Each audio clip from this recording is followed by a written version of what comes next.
범죄 혐의가 있어도 처벌을 받지 않는 슈퍼 법꾸라지라는 지적을 받고 있는 윤석열 검찰총장. 장모의 배후의 검사 사위에 영향력이 있었다는 의혹이 제기되고 있는 가운데 현직 기자의 구체적 진술이 나와 화제다.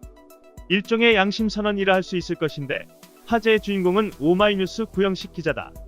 윤석열 검찰총장이 장모 사건을 취재하던 구영식 기자에게 전화를 걸어와 장모의 동업인이던 사건 진정인은 정신이 나간 사람이라고 말했다는 것. 오마이뉴스 구영식 기자는 9일 MBC 스트레이트 검찰총장 장모님의 수상한 소송 예고편을 SNS에 공유하고는 몇 해 전 대검찰청 중수일과장을 맡고 있던 윤석열 검찰총장의 장모가 연루된 사건을 취재한 적이 있다며 부동산을 둘러싼 전형적인 사기 의혹이 다분한 사건이었다고 떠올렸다.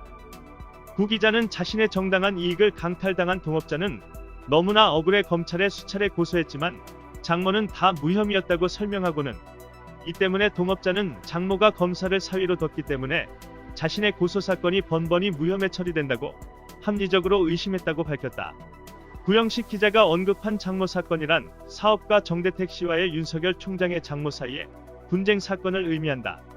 구 기자는 동업자는 피해자가 명백함에도 오히려 구속되어 억울한 옥살이까지 해야 했다며 기자의 경험칙상 이렇게 말도 안 되는 구조의 사건은 어떤 배경이나 어떤 수단, 어떤 경로가 작용하지 않으면 이루어질 수 없다고 의심했다. 그러고는 당시 자신이 이 사건에 검사 사위가 압력을 행사한 것이 아닌지 의혹을 취재하고 있었는데 그때 사위 윤석열이 전화를 걸어와서는 동업자였던 진정인은 정신이 나간 사람이라고 비난하면서 의혹을 부인했다고 했다. 하지만 자신이 볼 때 그 동업자였던 진정인은 지극히 정상적인 사업가였다고 회상했다. 구 기자는 특히 63억여 원에 이르는 윤석열 총장 부인 김건혜 씨의 재산 형성 과정에도 의문을 제기했다. 그는 윤석열 총장이 검찰총장이 된 이후 부인의 재산이 63억여 원에 이른다는 점이 알려졌는데 놀랍게도 63억여 원 가운데 50억 원이 현금이었다며 부인은 1990년대 주식 등에 투자했다고 하는데 미대를 졸업한 20대 여성이 과연 그렇게 돈을 모을 수 있었을까라고 물음표를 찍었다. 구 기자는 그 의문을 풀어줄 열쇠는 결국 모친인 장모의 재산이라며 장모가 어떤 비즈니스를 어떤 방식으로 해왔는지가 63억여 원에 이르는 딸의 재산 출처를 밝히는 출발점이라고 짚었다.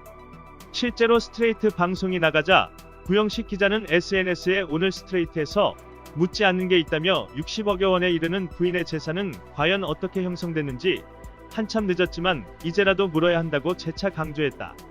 MBC 보도에 등장한 동업자이자 진정인 정대택 씨도 10일 자신의 페이스북에 코멘트를 올렸다. 윤석열 총장에 의해 정신이 나간 사람이라는 공격을 받은 것으로 알려진 그는 나 정대택과 누가 정신병자인지 누가 죄인인지 언제 어느 곳에서든 겨뤄보자고 썼다. 한편 장모 관련 각종 의혹이 불거진 데 대해 매일경제 김기철 기자는 윤석열 총장에게 간단한 해법을 제시했다. 그는 SNS를 통해 MBC 스트레이트를 보고 합리적 의심이 든다면 검사의 도리로 수사하면 되고 근거 없는 모략이라는 생각이 드시면 장모님의 억울함을 풀어주기 위해서라도 사위의 도리로 수사하면 된다고 전했다.